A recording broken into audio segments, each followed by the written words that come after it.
All right, everyone, join us for our first episode of Surgical Bay with me, your host, Goku or Go Home, aka John, and Chris York. Chris, thanks for being here. Well, thanks for agreeing to do this on such short notice. We went from concept to vodcast in mere moments, and here we are broadcasting from the plane of New Phyrexia, from Jin Gataxias' Surgical Bay. We're gonna chop some decks up out of some raw, unrefined pools. We're gonna bring them closer to completion. Yeah, so we're gonna kind of figure out, our style and how this is gonna work over time. But right now, we got two different decks or two different pools we're gonna look at. We got one pool from Steve S. Strout, and we have one pool from Emmett. For Steve, we both made a build, and we're gonna look at them together. And for Emmett, we're gonna try to make the build live as we go. But first, we're gonna start by looking at Steve's pool, which I have here on screen now. Yeah. And I will say, I think this is a very tough build for a pool. Steve's got a lot of power and like all over the place. He's gone off plane. We see a Song of Creation in here. When you're looking at a deck, Chris, what's the first thing you do to try to parse through all the cards? Because there's a lot of cards here. Right. Importantly, right, we have to realize this is a week two deck, right? So the first thing we got to say is make a little note about our format. We are the Gauntlet League, and what we do is we add packs per loss to a maximum of 10 packs.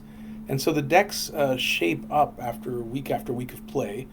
And a week one deck is going to be weaker than a week two deck, and a week two deck is going to be weaker than a week three deck. And so, and of course, that all is relative to the power level of the set. Mom's a crazy powerful set. We're seeing crazy powerful decks earlier than we normally expect to. And so when we're looking at a week two deck, right, we're still asking the question, are we looking for power or are we looking for consistency? Right? So think about this, right? There are decks that are both powerful and consistent. There are decks that are powerful but not consistent. There are decks that are consistent but not powerful. And there are decks that are neither consistent nor powerful. So what I mean by power is that's got the bombs to win games, to end games, to include the match in your favor if you draw them and play them. And then on the other hand, you have decks that are consistent that even though the cards may not be individually powerful, you can reliably play them. And I think that's the big sort of push and pull of deck design in especially week one, week two of League, answering that fundamental question, do I want a powerful deck? Do I want a consistent deck? Oh, what a great and hard question to answer, right? Do you want to be the person that goes down to two colors as fast as possible? Or do you want to be that person that splashes for power but loses some consistency in your deck building? Me? Well, just in general. Well, I mean, maybe you, maybe me. I will say that I've been leaning. It depends on the format. It does. This format, I like a splash. I like a splash a lot in Mom. In one league, two colors. That sounds so wrong. That sounds wrong. But when I'm looking at a pool, I like to, I always sort by rarity first.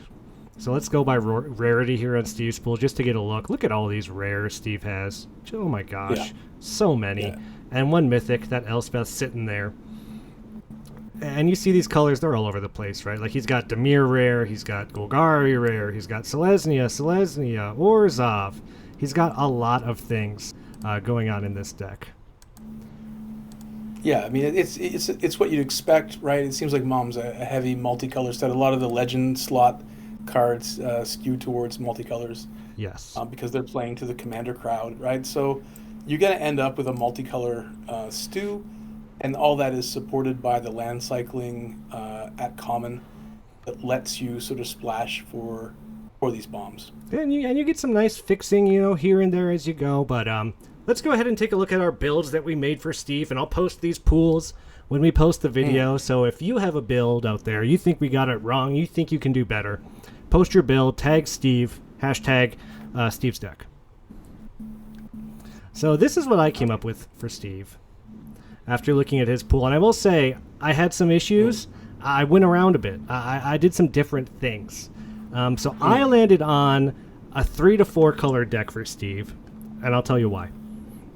The fixing. Steve has amazing fixing in green. You got 2 Blighted Burgeonings, you got Fertilid, 3 Overgrown Pests, 2 Skittering Surveyors, and the Farfinder. So what, 1, 2, 3, 4, 5, 6, 9 ways to look for lands. It makes me want to play more than 2 colors, and if I'm gonna be playing 3 to 4 colors, I want a base green, just because fixing is what green does.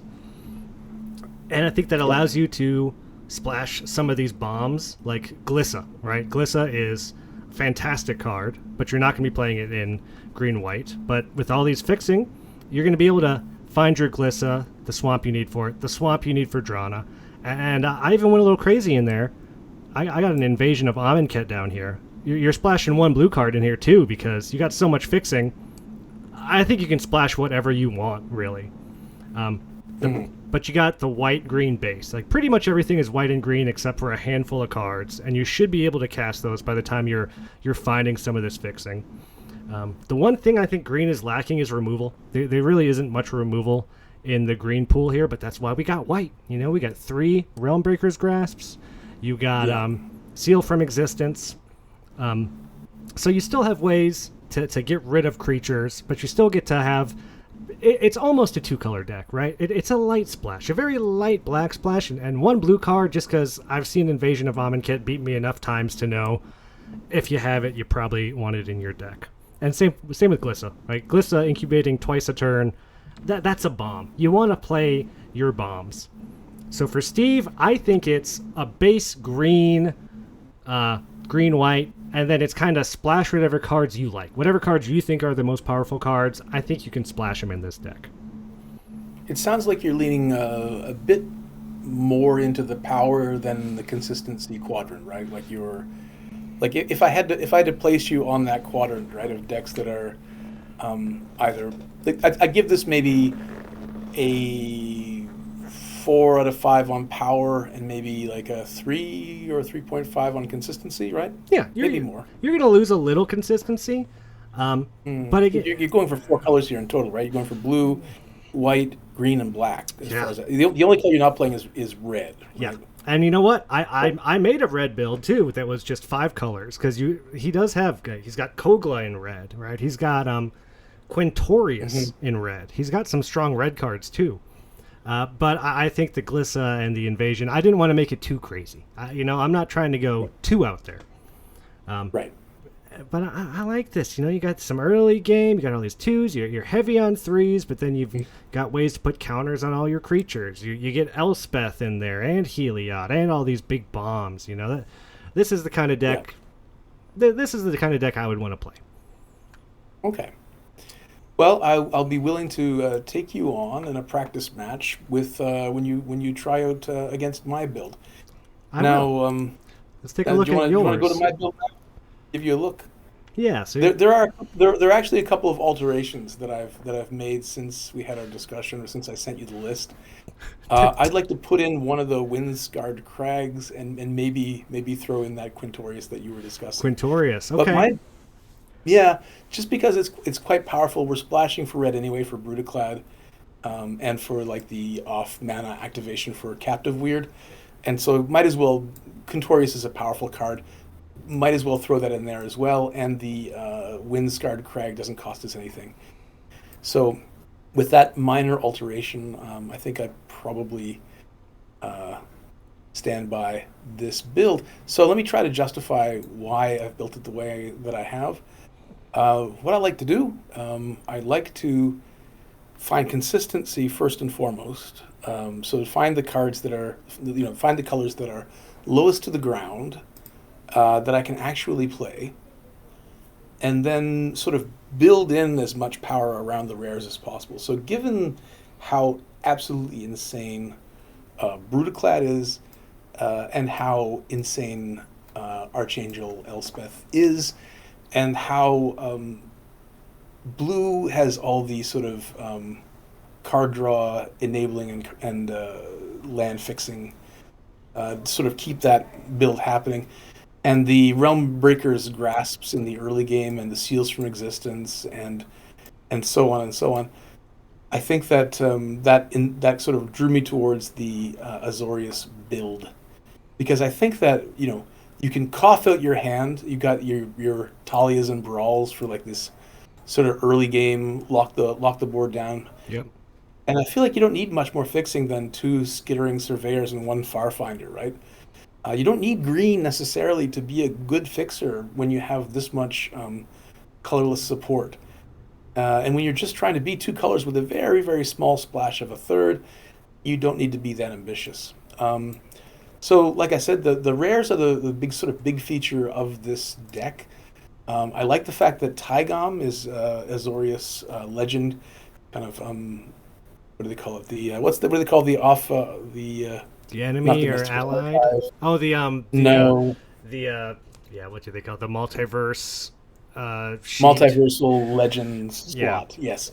So Tygam here as the multiversal legends slot kind of gives all of your instants and sorceries rebound, assuming that it can attack, right? So it makes things like your enchantment removal kind of work for you in that it keeps the creatures out of the way while you attack with Tygom, recurring moment of truths and I don't know, let's say inspiring charges or whatever else you've got on the go there. So yeah, I think that this is a modest build in terms of its power. It probably is lower on the power scale than yours, but maybe is just a bit more consistent enough to make up for it.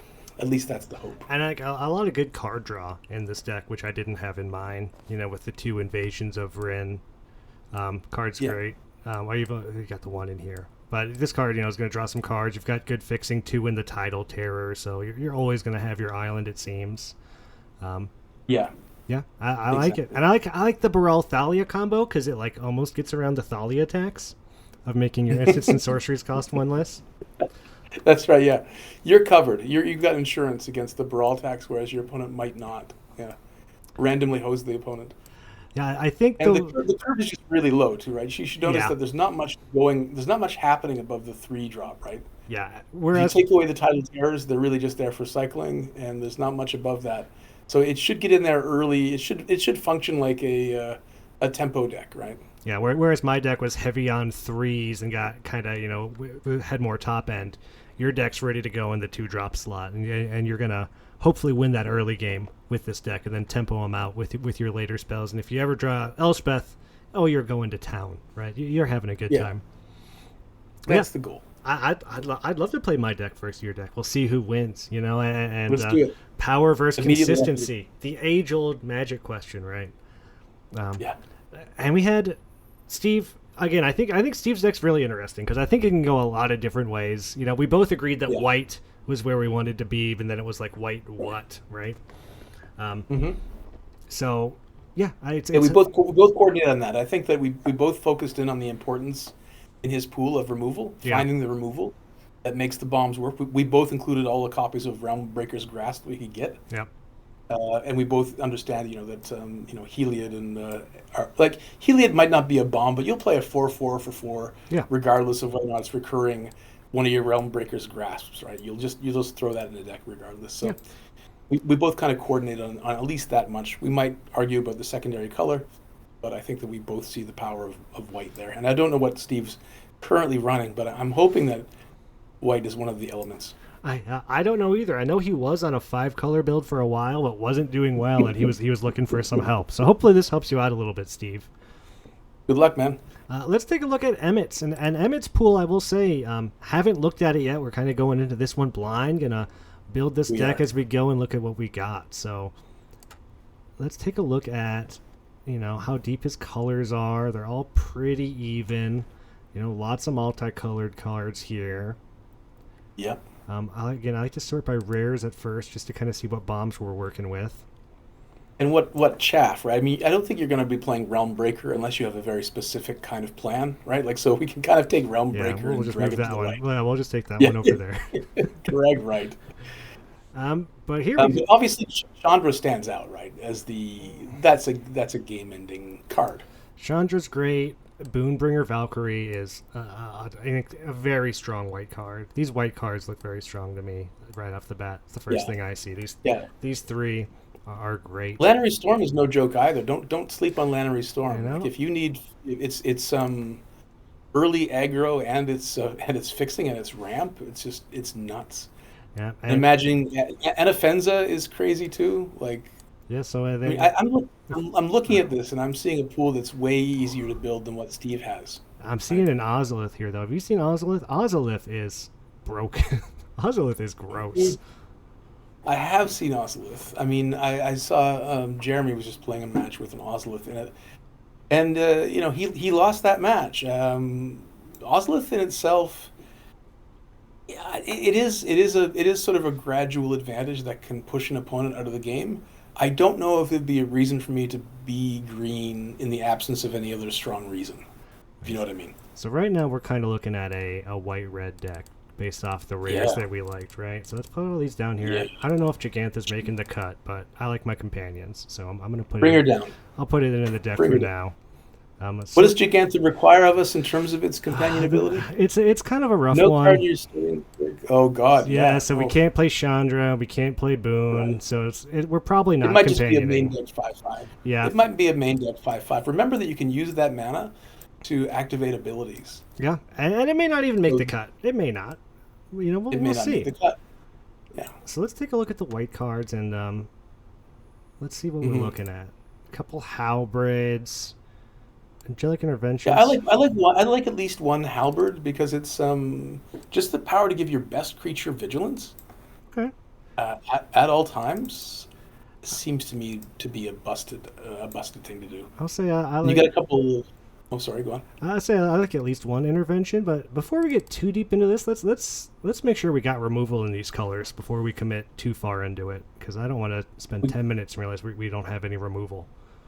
well, we So got one Realm Breaker's Grasp again, right? We yeah, acknowledge that to be good white removal. that's good. I like Asunder the Gateway for some artifact and enchantment hate. Right, that's a good card Yeah, for. just random. I Uh, mean, it fills the two slot for a creature if you're not using it for what it can do. What else we got? as far as Bola removal, Slinger, not really removal. no. Alabaster Host Intercessor though is. That is. So we're looking at really two removal spells in white. Let's hope the red's got we got the Yeah, Volcanic Spite, Furnace Rains that's the steal a creature card. A lot of yeah. coming in hots. That's oh no, that's first strike. Searing Barb, three of those. You like a Searing Hmm. Barb? I like one or two Searing Barbs. I don't know if I like three Searing Barbs, but they certainly are better than nothing A couple Shadow the in terms of Sources removal. too, which I think that's probably gonna be pretty good. Those will both probably make the deck.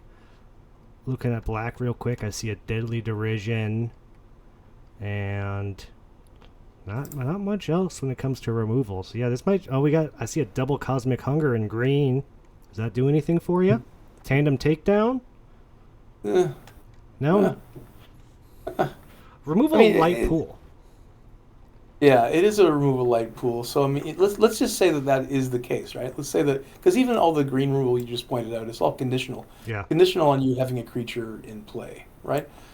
So maybe we just have to accept the limitations of this pool and say, well, what it lacks in removal, it can make up for in either power or aggression, because Boros doesn't necessarily need a lot of removal. It just needs removal at the right time. Yeah. And if you have your Volcanic Spite, you got your Shadow the Source, and you have your what was it again the 3 mana, The Searing Barb. right? The Searing Barbs. You got your Searing Barbs if you really need them. That's normally enough to take care of the blockers, get them out of the way, and or nail them after blocks, right, and finish them off. Yeah, let's throw in So these. if that's the plan, that's you can back it up with minor amounts of removal. I like it. Let's put in a couple Searing Oh my Bars. God!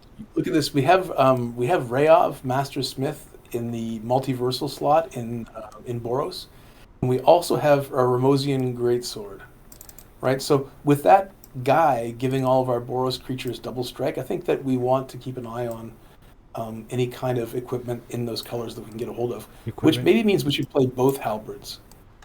Let's put in the second Halberd. Do you like the Tarkir Dune Shaper? The 1/2 for one that becomes a 4/3 trample? I mean, it's okay. I mean, it's a playable, but it's nothing again that would drag me into that. Like I don't know, splashing green to make a 4/3. Uh, So Yeah. it's merely okay. I don't know if it's not really that compelling. I think For me. I'd put in the the 2 drops, the Sunblessed Guardians that can become the 3/3 that makes a Oh copy of God, yeah. itself. Yes, I that's great. Phyrexian Censor really is a great card. You want to put that in any white deck you can.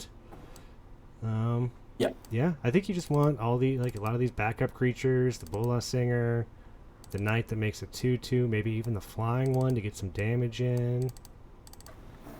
Well, look, we also have a Windscarred Crag in terms of fixing. That's just free, just hanging out there. Throw Um, that in. we all, there's also a couple of Flywheel Racers, which are good for fixing and good for ramp actually, pseudo ramp. Let's take a look at red. As far as red Yeah, cards, do you like this red battle? The draw 2, discard 1. I do. I I like like it a lot. I like that one It gets too. rid of any kind of like fluff in your deck that you want to clear. It does that very nicely. Okay. And on the other side, it gives you an okay creature. You know, it puts more bodies into play, which is kind of good. It just helps you get rid of the fluff, right? Because on the other side, the spell shaper throws out any additional lands you might draw and turns them into creatures. How do you feel So it's about good. Sorry. how do you feel about the Pyretic Prankster, the 2/1 that transforms into the 3/2 when it dies? They have to sacrifice a creature or artifact. I actually like this one better. I like it much better than the one that you'll flip for the green. Yeah. Because yeah, it makes any removal they aim at it a 1-for-1. And ideally, right, if you can manage it, you can make it a 2-for-1. So I really do like the fact that that one has sort of built-in potential for card advantage. I don't think Gigantha makes the cut. I think Gigantha goes away. Maybe. So right now we're looking at, this is a 35 card deck right here. We could still Yep, that's look pretty at good already. Yeah, it doesn't look too bad, does it? Well, nice No. nice curve for an aggro deck. Yep. You got what? These are all Convoke cards. So you got to think these don't really cost as much as they look like they do. Right? All these Convoke cards might be a little different on the curve, but this looks like a nice little aggro deck here. Yeah, I think that Emmett's deck is a lot easier to build, and it looks like we're able to agree. Now, this could be because we're able to persuade each other in real time. We were able to sort of come down on a color combination that looked like it made the most sense fairly quickly, right? Yeah. And I don't really have many doubts about that. I don't feel like if I looked at this pool alone, I'm pretty sure I would have come to the same conclusion. So maybe it just is the fact that Emmett's deck has got a stronger direction sort of built into it. Would you play this flash equipment with our Rayev? God, yes. Or do you think like we don't want to go too much all in on this? It's one card in 60 cards. How many equipment are we putting in for that one card?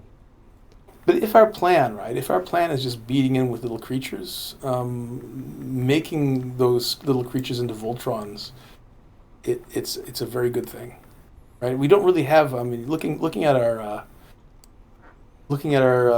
creatures, right? What do we have really that's powerful? They're mostly little dinguses, right? Yeah, basically little dinguses till you get to the Boonbringer Valkyrie, maybe the Golden. Right. So if we're going to push damage, I think it's important to have the equipment around. And like, yeah. In terms of the red equipment there, it gives a mere +2/+0, but that is damage that can be pushed, right? I mean, then the opponent rarely sees it coming, or they'd have to be really tuned in to see it coming. And it gives us, let's live in magical Christmas land here, for a moment. Let's say you're attacking with a Rayav, Master Smith, and the opponent thinks, okay, it's just a 2/2, I'm going to wipe it out. Blocks with a big creature, you flash in your Mirren Bane Splitter, you give Rayav, double strike, 4 damage, or it comes a 4/2 basically with double strike. That's pretty good. I'm gonna give you some bad news here, Chris. This is an attack trigger. Oh no, it's an attack trigger. Oh no, this is an attack trigger. So they're gonna see this thing coming a mile away. That being said, yeah. 4/2 double strike still pretty good. Still pretty tough to block a 4/2 double strike. Okay, so it becomes a sorcery speed trick rather than an instant speed trick. As if you're going, Still, yeah, it's still. still, I would do it. I would do it. Yeah, I think Emmett has a nice Boros aggro deck here. I'm not going to discount the green. I do think there is some good green up here with double Cosmic Hunter, Ozolith. I like Wary Thespian probably more than I should. That card does it does stuff when it comes in. It does stuff when it leaves. Green's just It's kind so of weak, right? Green's missing It's a twig. bombs. Yeah, Green's missing big bombs. A servo token kills it, right? Yeah, It's just born to die, right? It gives you, yeah, it gives you the surveil trigger on the way in and the way out. But if it can be blocked by a 1/1 token, count me out.